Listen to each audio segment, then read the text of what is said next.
और इस ऐतिहासिक धरती पर आज आने का मौका मिला, ये प्रेरणा देश के यशस्वी प्रधानमंत्री आदरणीय नरेंद्र मोदी जी का है कि हम वीर शहीदों के घर में जाकर उनके घर से मिट्टी लेकर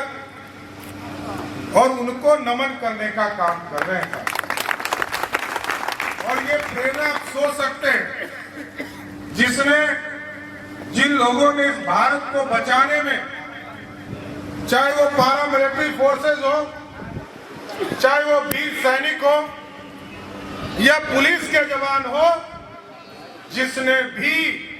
प्राणों की आहुति देने का काम इस देश के लिए किया है, उसको नमन करने भारतीय जनता पार्टी का एक कार्यकर्ता जा रहा है। इसलिए साथियों, हम आज आपके धरती पर आए और मैं धन्यवाद देना चाहता हूं माधुरी जी को भी, विनय जी को भी, जिला अध्यक्ष को भी और पूरे टीम को, इस धरती पर आने का मौका दिया, जिस धरती पर स्वयं बाबा गांधी, महात्मा गांधी जी आए, उस धरती को नमन करने का मौका मिला। ये ऐतिहासिक धरती है, जिस महात्मा गांधी को आज से 200 वर्ष पहले हिंदुस्तान के बाहर जाकर शिक्षा दीक्षा करने का अधिकार था। बाद में अंग्रेजों ने जब साउथ अफ्रीका में उनके साथ अत्याचार किया और आंदोलन शुरू किया, वहीं से महात्मा गांधी, और यही बिहार की धरती थी साथियों, जिस बिहार की धरती से पहले तो करमचंद गांधी हुआ करते थे, लेकिन जब बिहार के चंपारण की धरती पर सत्याग्रह शुरू किया, इसी बिहार की धरती ने उनको महात्मा बनाने का काम किया। और हम आपसे आज तो वीर शहीद के धरती पर आए हैं,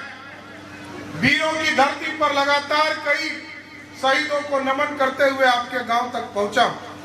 हम जरूर आश्वस्त करना चाहते हैं, आज भारत को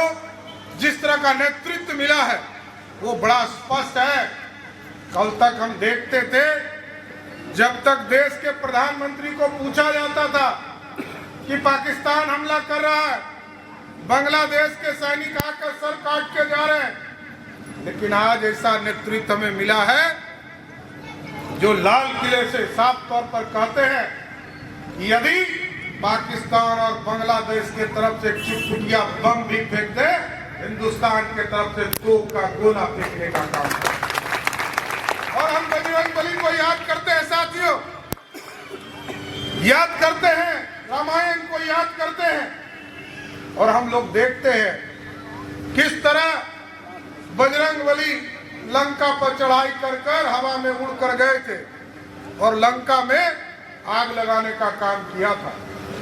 लेकिन जब हिंदुस्तान के प्रधानमंत्री नरेंद्र मोदी जी हुए,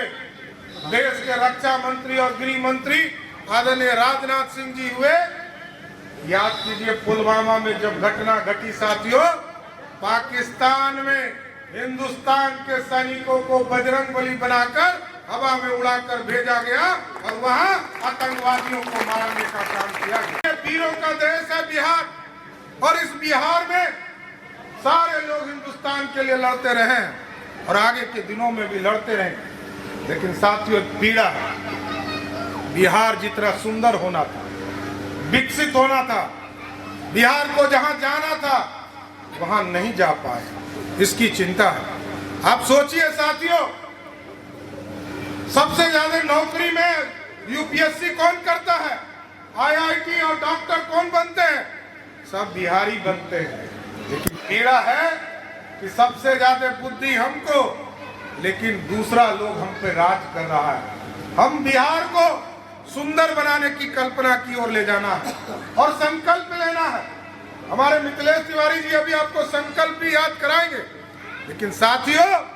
मैं जरूर ये संकल्प लेना चाहता हूं आपके साथ, वीर शहीद को नमन करने आया हूं और वीर शहीद के नमन के माध्यम से इस बिहार को श्रेष्ठ बनाना है, बिहार को आगे बढ़ाना है और बिहार सुंदर बनाना है। बिहार के रोजगार करने बच्चे बिहार से बाहर जाते हैं, क्यों जाएंगे भाई? हमारे पास बुद्धि, हमारे पास टैलेंट है। हम बिहार को सुशोभित करेंगे, बिहार को सुरक्षा देंगे, बिहार की व्यवस्था को बढ़ाएंगे और इस बिहार को सुंदर बनाने की कल्पना को आगे ले जाना है। इसलिए आज वीरों की धरती पर आया हूं और क्योंकि मेरे को महामहिम राज्यपाल से भी मिलना है साथियों, नहीं तो और विस्तार से हम लोग बातें यहाँ रखते, लेकिन आज संकल्प का दिन है कि वीर जो जिन लोगों ने हमारे लिए इस देश की सुरक्षा किया, इस देश के लोगों के लिए मरने का काम किया, उन वीरों को याद करते हुए आज मिट्टी ले जाने का काम कर रहे हैं। और ये लगातार अभियान चलेगा साथियों। 9 तारीख से ये अभियान शुरू किया है, हम लोग पूरे देश में शुरू हुआ और प्रधानमंत्री जी भी घूम घूम कर सभी शहीदों के यहाँ जा रहे हैं, सभी भारत सरकार के मंत्री भी जा रहे हैं और एक एक पार्टी का कार्यकर्ता हमारे सभी शहीदों के घर जाएंगे और ये 31 अक्टूबर तक ये पूरा कार्यक्रम चलाएंगे और पूरे बिहार में जितने भी शहीद हुए हैं सभी के घरों पर भारतीय जनता पार्टी के कार्यकर्ता जाकर इसी तिरंगा को सलाम करने का काम करेंगे साहब।